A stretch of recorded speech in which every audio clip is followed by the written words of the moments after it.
Good morning. Today we're going to read chapter 27 and 28 of Holes.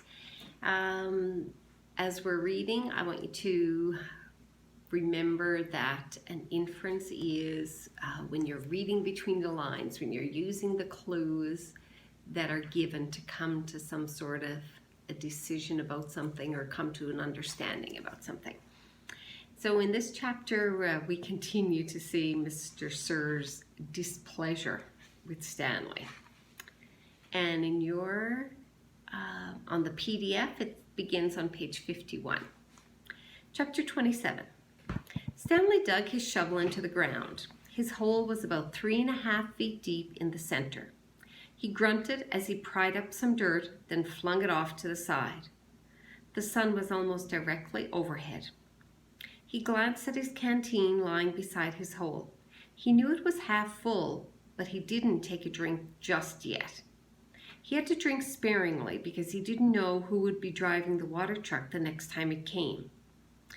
3 days had passed since the warden had scratched Mr. Sir.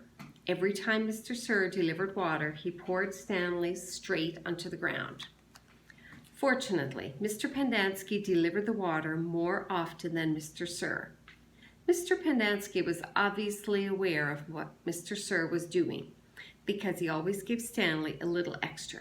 He'd fill Stanley's canteen, then let Stanley take a long drink, then top it off for him. It helped, too, that Zero was digging some of Stanley's hole for him. Although, as Stanley had expected, the other boys didn't like to see Stanley sitting around while they were working. They'd say things like, "Who died and made you king?" Or, "It must be nice to have your own personal slave." When he tried pointing out that he was the one who took the blame for the sunflower seeds, the other boys said it was his fault because he was the one who spilled them. "I risked my life for those seeds," Magnet had said, "and all I got was one lousy handful." Stanley had also tried to explain that he needed to save his energy so he could teach Zero how to read, but the other boys just mocked him. "Same old story, isn't it, Armpit?" X-Ray had said. "The white boy sits around while the black boy does all the work. Ain't that right, caveman?" "No, that's not right," Stanley replied. "No, it ain't," X-Ray agreed. "It ain't right at all." Stanley dug out another shovelful of dirt. He knew X-Ray wouldn't have been talking like that if he was the one teaching Zero to read. Then X-Ray would be talking about how important it was that he got his rest, right? So he could be a better teacher, right? And that was true. He did need to save his strength so he could be a better teacher, although Zero was a quick learner. Sometimes, in fact, Stanley hoped the warden was watching them with her secret cameras and microphones so she'd know that Zero wasn't as stupid as everyone thought. From across the lake, he could see the approaching dust cloud. He took a drink from his canteen, then waited to see who was driving the truck. The swelling on Mr. Sir's face had gone down, but it was still a little puffy. There had been 3 scratch marks down his cheek. 2 of the marks had faded, but the middle scratch must have been the deepest because it still remained. It was a jagged purple line running below his eye to below his mouth, like a tattoo of a scar. Stanley waited in line, then handed him his canteen. Mr. Sir held it up to his ear and shook it. He smiled at the swishing sound. Stanley hoped he wouldn't dump it out. To his surprise, Mr. Sir held the canteen under the stream of water and filled it. "Wait here," he said. Still holding Stanley's canteen, Mr. Sir walked past him, then went around the side of the truck and into the cab where he couldn't be seen. "What's he doing in there?" asked Zero. "I wish I knew," said Stanley. Short while later, Mr. Sir came out of the truck and handed Stanley his canteen. It was still full. "Thank you, Mr. Sir." Mr. Sir smiled at him. "What are you waiting for?" he asked. "Drink up." He popped some sunflower seeds into his mouth, chewed, and spit out the shells. Stanley was afraid to drink it. He hated to think what kind of vile substance Mr. Sir might have put in it. He brought the canteen back to his hole. For a long time he left it beside his hole as he continued to dig. Then, when he was so thirsty that he could hardly stand it any more, he unscrewed the cap, turned the canteen over, and poured it all out onto the dirt. He was afraid that if he waited another second, he might have taken a drink. After Stanley taught Zero the final 6 letters of the alphabet, he taught him to write his name. Capital Z-E-R-O. Zero wrote the letters as Stanley had said them. Zero, he said, looking at his piece of paper. His smile was too big for his face. Stanley watched him write it over and over again. 0, 0, 0, 0, 0, 0. In a way, it made him sad. He couldn't help but think that 100 times 0 was still nothing. You know, that's not my real name, Zero said as they headed to the rec room for dinner. Well, yeah, Stanley said. I guess I knew that. He had never really been sure. Everyone always calls me Zero, even before I came here. Oh, okay. My real name is Hector. Hector? Stanley repeated. Hector Zeroni. Okay, so what does Stanley infer about his canteen when Mr. Sir disappears with it, and why doesn't he drink from it? What is Zero's last name, and why is that significant?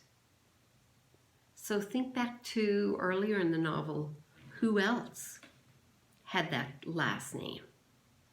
And is there an inference that you can make based on Zero having that last name and the other person earlier in the story having that last name? Write your answers for these questions, and then if you want to pause while you're doing that, and then I'll begin chapter 28. Chapter 28 brings us to the end of part 1 of our novel. And it looks like we're just over halfway through the novel. So chapter 8 begins on page 53 of your PDF. And this time I want you to think about the time of the setting in this chapter, and then give the chapter a title. Chapter 28. After 20 years, Kate Barlow returned to Green Lake. It was a place where nobody would ever find her, a ghost town on a ghost lake. The peach trees had all died, but there were a couple of small oak trees still growing by an abandoned cabin. The cabin used to be on the eastern shore of the lake. Now the edge of the lake was over 5 miles away, and it was little more than a small pond full of dirty water. She lived in the cabin. Sometimes she could hear Sam's voice echoing across the emptiness.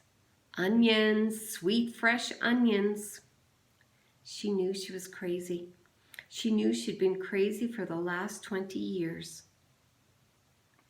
Oh, Sam, she would say, speaking into the vast emptiness. I know it is hot, but I feel so very cold. My hands are cold, my feet are cold, my face is cold, my heart is cold. And sometimes she would hear him say, I can fix that. And she'd feel his warm arm across her shoulders. She'd been living in the cabin about 3 months when she was awakened one morning by someone kicking open the cabin door. She opened her eyes to see the blurry end of a rifle 2 inches from her nose. She could smell Trout Walker's dirty feet. You've got exactly 10 seconds to tell me where you've hidden your loot, said Trout, or else I'll or else I'll blow your head off." She yawned. A red-headed woman was there with Trout. Kate could see her rummaging through the cabin, dumping drawers and knocking things from the shelves of cabins. The woman came to her. "Where is it?"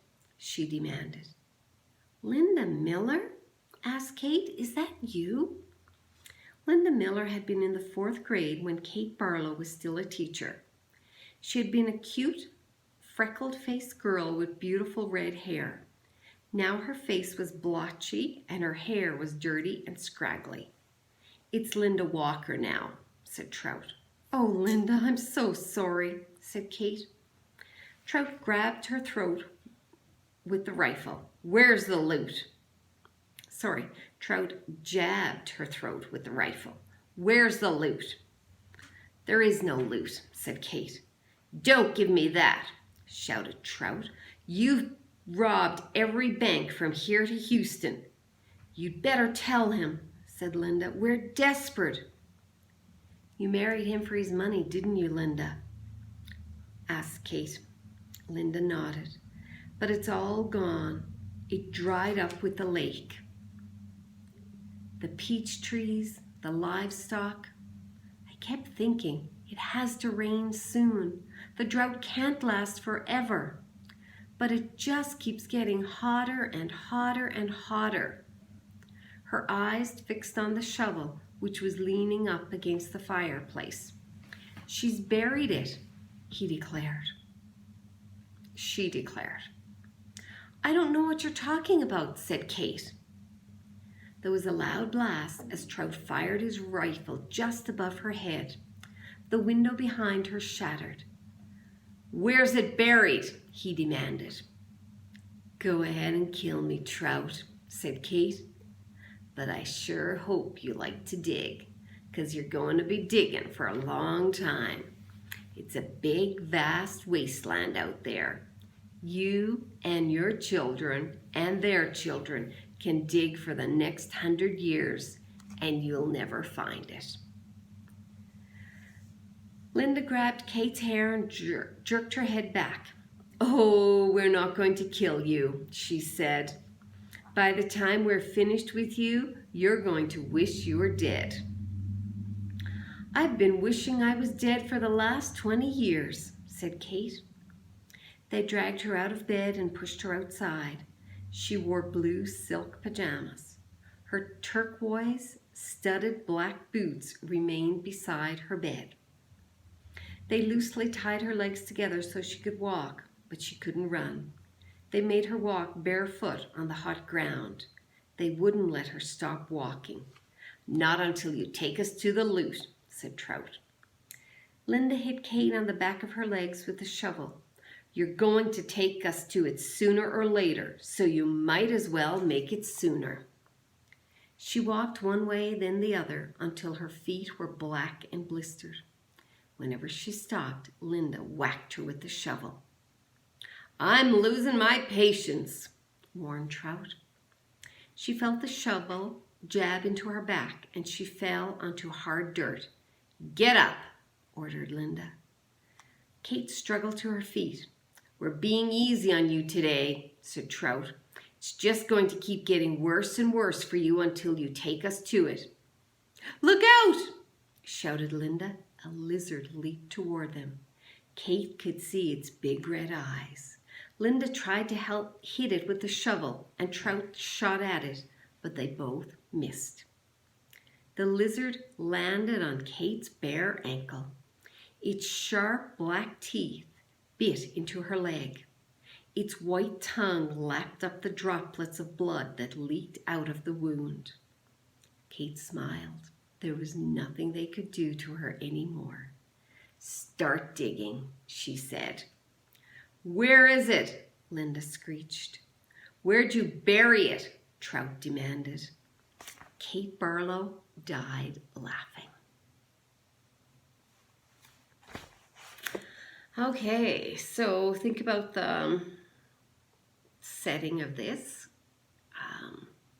chapter and give it a title. So now, because we're finished with part one of the novel, I want you to do a review of what we've read so far. So you don't have to write a summary of the novel. That's not necessary. But, so what has been your favorite part so far? What has been your biggest surprise? What's something that happened that you weren't expecting, something that you didn't see coming? And then I want you to think about some predictions that you can make for the second part of this book. And your predictions have to be based on the things that have happened so far in the novel. So when you make your prediction, include in your response why you're making that prediction, or so what happened in the novel so far that makes your prediction a reasonable prediction. Okay, good luck with this, and tomorrow we'll continue with the part 2 of the novel.